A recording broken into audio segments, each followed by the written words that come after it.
आज मैं तुम्हें मृत्युलोक के उस कड़वे सत्य से परिचित कराऊंगा जिसे तुम अक्सर नजरअंदाज कर देते हो।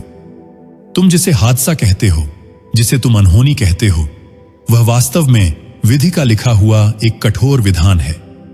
गरुड़ पुराण के गूढ़ अध्यायों में स्पष्ट लिखा है कि जीव का जन्म और मरण दोनों ही पूर्व निर्धारित हैं। तो फिर यह बीच सड़क पर लोहे की गाड़ियों के बीच बिखरता हुआ रक्त अकारण कैसे हो सकता है? नहीं, यह अकारण नहीं है। यह कर्मों का वो जाल है जो अदृश्य रूप से हर पहिए के साथ घूम रहा है। जब तुम अपने घर की देहरी लांघते हो और वाहन पर सवार होते हो तो तुम्हें लगता है कि गति पर तुम्हारा नियंत्रण है। तुम्हें लगता है कि ब्रेक और क्लच तुम्हारे गुलाम हैं। लेकिन सत्य तो यह है कि उस वाहन को तुम नहीं, तुम्हारे पिछले और इस जन्म के कर्म चला रहे होते हैं। जिसे तुम एक्सीडेंट या दुर्घटना का नाम देकर 2 पल का शोक मनाते हो, वो असल में कर्मों की वो अदालत है जो भरे बाजार या सुनसान राह पर लगती है। वहां न कोई वकील होता है, न कोई दलील सुनी जाती है। वहां सिर्फ फैसला होता है। लोहे का शोर, कांच का बिखरना और प्राण पखेरु का उड़ जाना, यह सब उस फैसले की तामील मात्र है। इस बात को गहराई से समझो। सड़क पर जो काली लकीरें टायरों के निशान के रूप में दिखाई देती हैं, वो रबर के निशान नहीं बल्कि काल की लिखाई है। तुमने देखा होगा कि कई बार एक बहुत बड़ी बस खाई में गिरती है। उसमें बैठे 50 लोगों में से 49 की मृत्यु हो जाती है, लेकिन एक छोटा बालक या कोई एक वृद्ध खरोंच के बिना बच निकलता है।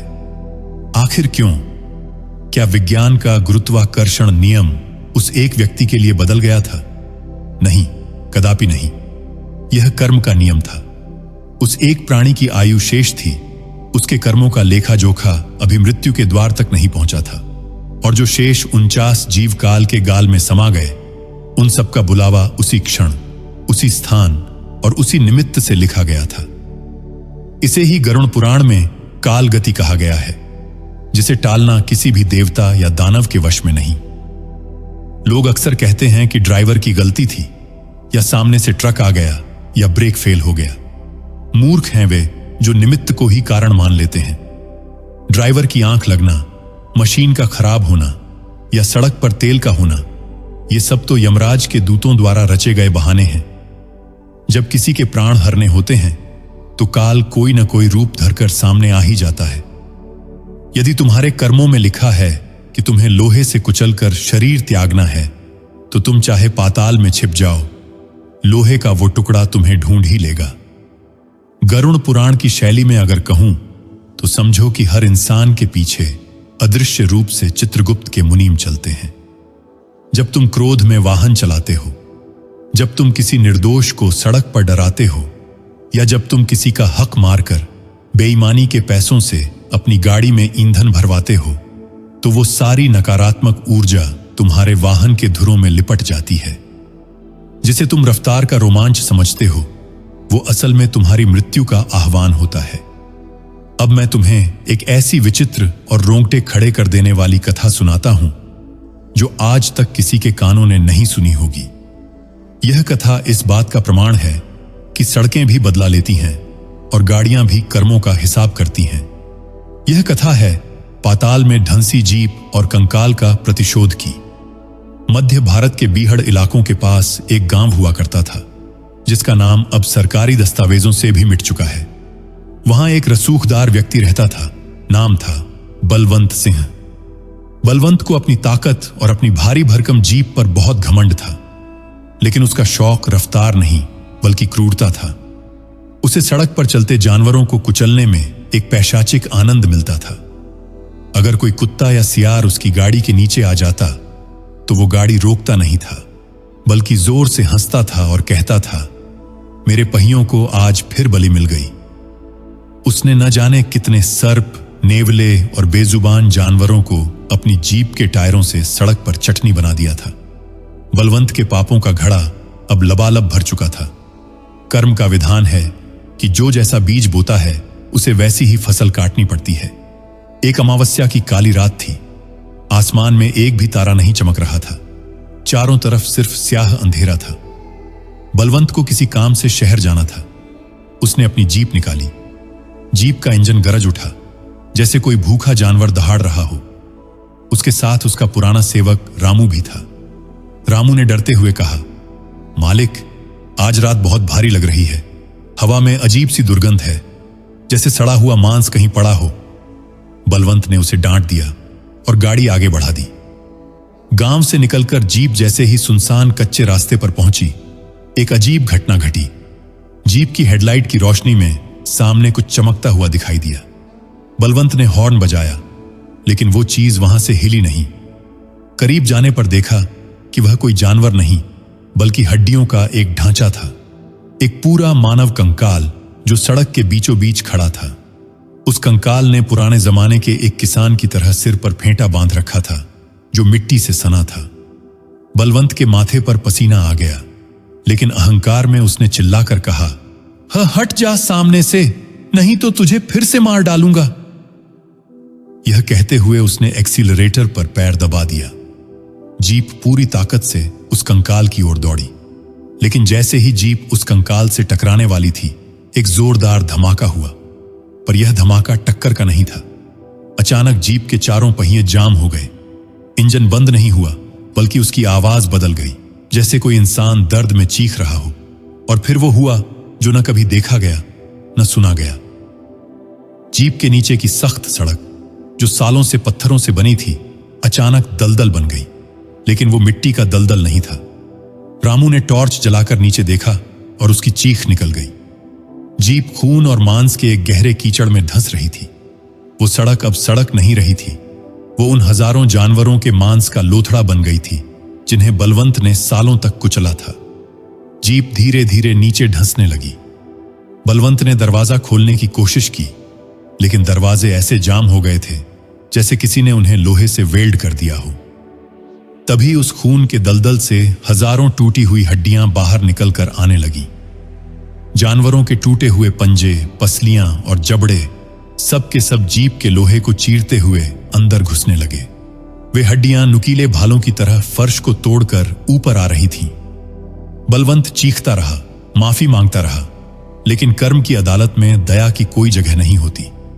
वे हड्डियां उसके शरीर में वैसे ही चुभने लगीं जैसे उसने कभी उन जीवों को कुचला था। जीप का कांच अपने आप चटकने लगा और उसके टुकड़े अंदर बैठे पापियों पर बरसने लगे। रामू तो डर के मारे पहले ही प्राण त्याग चुका था, लेकिन बलवंत को अभी और भोगना था। जीप पूरी तरह उस खूनी दलदल में समा गई। धरती ने उसे निगल लिया। अगली सुबह जब गांव वाले वहां पहुंचे तो मंजर देखकर उनकी रूह कांप गई। सड़क बिल्कुल साफ थी, वहां न कोई गड्ढा था न कोई दलदल। सड़क एकदम समतल और सूखी थी, लेकिन सड़क के ठीक बीच में पत्थर के अंदर बलवंत सिंह का चेहरा नजर आ रहा था, जैसे किसी ने उसे सड़क बनाते समय पत्थरों के बीच चुनवा दिया हो। उसका बाकी शरीर सड़क के नीचे था, सिर्फ चेहरा ऊपर था और उसकी आंखें फटी की फटी थीं, जिनमें मौत का खौफ जमा हुआ था। और सबसे भयानक बात, उसके मुंह से जीप का गियर लीवर बाहर निकला हुआ था। यह कैसे संभव हुआ कि पूरी जीप गायब हो गई और उसका ड्राइवर सड़क का हिस्सा बन गया? यह विज्ञान के लिए पहेली थी, लेकिन गरुड़ पुराण को मानने वालों के लिए यह स्पष्ट कर्मफल था। यह कथा हमें सिखाती है कि हम जिस वाहन पर सवार होकर अहंकार करते हैं, वह वाहन हमारे लिए चलता फिरता श्मशान भी बन सकता है। गरुड़ पुराण कहता है कि अपमृत्यु उन्हीं की होती है जिनके पापों का भार धरती सहन नहीं कर पाती। मेरे भाई, सड़क पर चलते समय यह कभी मत भूलना कि तुम अकेले नहीं हो। तुम्हारे साथ तुम्हारे पूर्वजों के कर्म और तुम्हारे खुद के पाप पुण्य भी यात्रा कर रहे होते हैं। तुमने अक्सर देखा होगा कि सड़क एकदम सीधी होती है, फिर भी गाड़ी जाकर सीधे पेड़ से टकराती है। पेड़ तो नहीं चला तो गाड़ी चुंबक की तरह उसकी ओर क्यों खींची? क्योंकि उस स्थान की मिट्टी और उस व्यक्ति के रक्त का कोई पुराना हिसाब बाकी था। इसे ही ऋणानुबंध कहते हैं। जब तक वो कर्ज नहीं चुकता, आत्मा मुक्त नहीं होती। कई बार पूरे परिवार का एक साथ एक्सीडेंट में खत्म हो जाना भी कोई संयोग नहीं होता। इसे कुल क्षय कहते हैं। जब किसी वंश के सामूहिक कर्म इतने दूषित हो जाते हैं कि उनका शुद्ध होना असंभव हो जाता है, तो काल एक ही वाहन में उस पूरे वंश को बिठाकर ले जाता है। यह सुनने में कठोर लगता है, लेकिन प्रकृति का न्याय ऐसा ही निर्मम होता है। मरने वाले को अक्सर पहले से आभास हो जाता है। एक्सीडेंट से ठीक पहले के वो चंद सेकंड जब सामने मौत खड़ी होती है, उस समय यानी वक्त थम जाता है। उस एक पल में इंसान को अपनी पूरी जिंदगी चलचित्र की तरह दिखाई देती है। उस समय जो भय उसके मन में होता है, वही उसकी अगली योनि तय करता है। यदि वो भयभीत होकर और मोह में फंसा हुआ मरता है, तो उसकी आत्मा उसी सड़क पर, उसी मोड़ पर भटकती रहती है। इसीलिए कई जगहों को हादसों का गढ़ या ब्लैक स्पॉट कहा जाता है। वहां विज्ञान कहता है कि मोड़ गलत है, लेकिन अध्यात्म जानता है कि वहां अतृप्त आत्माओं का जमावड़ा है जो गुजरने वाले वाहनों की बुद्धि हर लेती हैं। ड्राइवर को सीधा रास्ता भी टेढ़ा दिखता है, या अचानक उसे सामने कोई भ्रम दिखाई देता है और अनहोनी घट जाती है। इसलिए हमारे बुजुर्ग हमेशा कहते थे कि यात्रा शुरू करने से पहले इष्ट देव का स्मरण करो, गाड़ी में बैठते ही प्रार्थना करो। यह कोई ढकोसला नहीं है। जब तुम परमात्मा का नाम लेकर स्टीयरिंग थामते हो, तो तुम अपने साथ एक दिव्य सुरक्षा कवच ले लेते हो। लेकिन आज का मनुष्य गाड़ी में बैठते ही तेज आवाज में संगीत बजाता है, गालियां बकता है और रफ्तार को अपनी शान समझता है। वो यह भूल जाता है कि लोहे के जिस डिब्बे में वो बैठा है, वो उसका ताबूत भी बन सकता है। एक और बात याद रखना, हराम की कमाई, रिश्वत के पैसे या किसी को धोखा देकर खरीदी गई गाड़ी कभी सुख नहीं देती। ऐसी गाड़ी में अक्सर खून ही बहता है। पैसा तो आ जाता है, लेकिन उसके साथ जो हाय और बद्दुआ आती है, वो गाड़ी के हर नट बोल्ट में समा जाती है। ऐसी गाड़ियां अक्सर श्मशान घाट की सवारी बन जाती हैं। यह ईश्वर का न्याय है। वो लाठी नहीं मारता, वो बुद्धि हर लेता है। और जिसकी बुद्धि हर ली गई हो, उसे हर मोड़ पर यमराज खड़ा नजर आता है। तो हे मानव, यह भ्रम छोड़ दो कि बीमा करवा लेने से तुम सुरक्षित हो। बीमा कंपनी तुम्हारे मरने के बाद तुम्हारे परिवार को कागज के टुकड़े दे सकती है, लेकिन तुम्हारी सांसें वापस नहीं ला सकती। अगर सड़क के इन भयानक खेलों से बचना चाहते हो, तो गाड़ी की सर्विसिंग कराने के साथ साथ अपने कर्मों की सर्विसिंग भी कराओ। किसी का दिल मत दुखाओ, किसी मूक प्राणी को कष्ट मत दो, और रास्ते पर चलते समय यह अहंकार त्याग दो कि रास्ता तुम्हारे बाप का है। यह सड़क तो काल का गलियारा है, जिस पर हम सब कतार में चल रहे हैं। किसका नंबर कब आएगा, यह सिर्फ उस ऊपर वाले ड्राइवर को पता है। जब भी गाड़ी चलाओ, तो मन में यह भाव रखो कि हे ईश्वर, यह जीवन तेरी अमानत है, इसे मैं सावधानी से चलाऊंगा, बाकी तेरी मर्जी। जो इस समर्पण भाव से चलता है, उसके साथ यदि दुर्घटना हो भी जाए, तो वो अकाल मृत्यु नहीं, बल्कि मोक्ष का द्वार बन जाती है।